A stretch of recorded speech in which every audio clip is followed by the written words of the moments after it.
Welcome to this explainer on the 19th word from the Risale-e-Nur. Today, we're exploring an absolute masterpiece. It looks at the very fabric of our universe through a highly specific lens, the prophethood of Muhammad, peace and blessings be upon him. We are talking about cosmic scales here, folks. It's about how the deepest, most complex mysteries of existence are suddenly brought into sharp, brilliant focus. Okay, let's dive into this. Here is our roadmap for today. First, we'll look at the three supreme signs. Second, solving the existential riddle. Third, transforming the universe. Fourth, revolutionizing the Arabian Peninsula. Fifth, the Quran as the translator of the universe. And finally, purposeful view versus philosophy. Section 1. The Three Supreme Signs. The Ultimate Evidence. So the text lays out these three massive universal proofs. First up, there's the book of the universe itself, basically everything around us testifying to an intentional design. Second, there's the seal of the prophets Muhammad, peace and blessings be upon him, who acts as the supreme sign and the articulate proof of that cosmic book. And third, the Quran of mighty stature. When the text describes the prophet as a proof, the imagery is just absolutely stunning. The entire face of the earth is described as his mosque, with Mecca as his mihrab and Medina as his pulpit. He's positioned as the leader of all believers, essentially this luminous tree where the roots are the past prophets and the fruits are the saints. To truly wrap our heads around the sheer magnitude of this supreme sign, the 19th word is actually broken down into 14 distinct droplets of guidance. In this explainer, we're going to distill the essence of those 14 droplets to show you exactly how this proof operates on literally every single level of reality. Section 2. Solving the existential riddle, the human problem.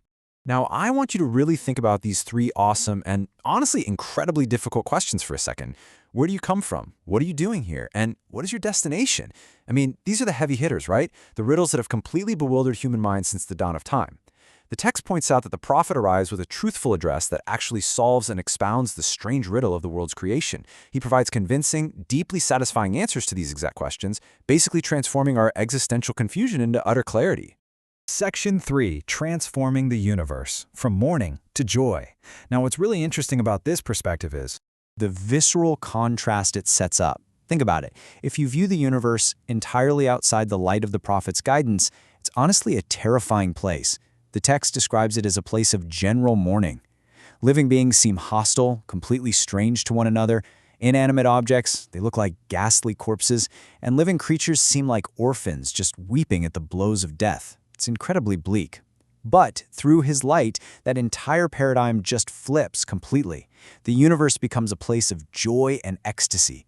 Suddenly, those hostile strangers become friends and brothers.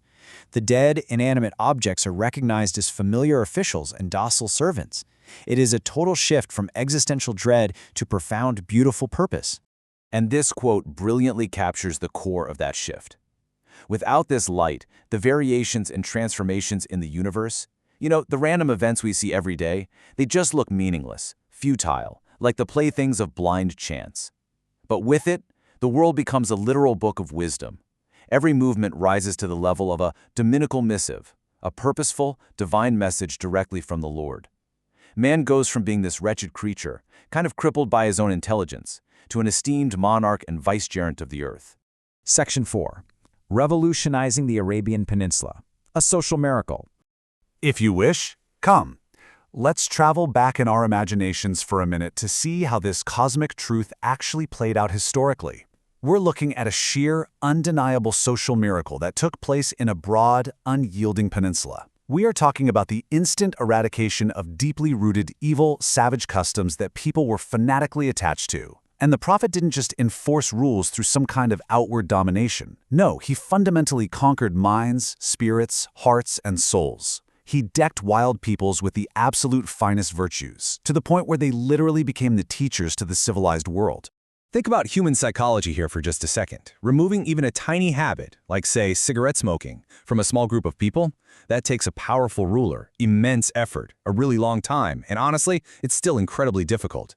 Yet, the prophet eradicated deeply ingrained savage customs from fanatical nations with very slight outward power in a very short time, and he replaced them with exalted qualities so firmly it was as if they mingled with their blood. The text poses a phenomenal challenge here. Take 100 philosophers, put them in that exact era for 100 years, and see if they could achieve even 1/100th of what the prophet achieved in a single year.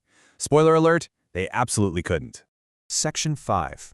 Quran, Translator of the Universe, the Celestial Mechanics. I just love the energy of this perspective. The prophet brings news of a monarch whose realm is so incredibly vast that our massive Earth is just a tiny moth fluttering around a lamp, which is the sun, and that sun itself is just one lamp among thousands and a massive cosmic guest house. It just completely reorients our entire sense of scale and our place in the universe. So how exactly do we read this cosmic guest house? Well, the text defines the all-wise Quran not simply as a rulebook or a book of laws, but as the pre-eternal translator of the great book of the universe. It is the key that unlocks the deep truths hidden right beneath the surface of everyday events. It actually makes the silent cosmos articulate, disclosing the incredible treasures of the divine names that are hidden in the earth and the heavens. Section 6. Purposeful View versus Philosophy, the ultimate contrast, and this brilliantly illustrates where the rubber really meets the road. The text addresses a huge question here. Why doesn't the Quran speak of the universe the same way secular philosophy does? Well, because their goals are entirely different.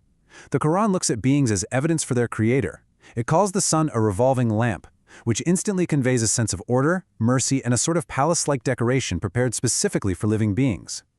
Philosophy, on the other hand, it calls the sun a vast burning liquid mass just flinging planets around it. The text points out that this purely material view doesn't afford the human spirit any true satisfaction. It really just instills a terrible dread and a fearful wonder. So while philosophy might look really ostentatious and impressive on the outside, inside it actually leaves the human soul entirely hollow. Ultimately, this explainer leaves us with a profound choice. Do you view the universe as an aimless, terrifying void? Or do you see it as an intricately designed guest house full of deep meaning, translated by the Quran and illuminated by the Prophet? The next time you look up at the stars, which universe are you going to choose to see?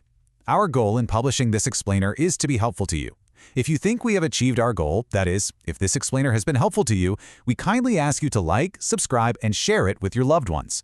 We hope to see you again in our other explainers.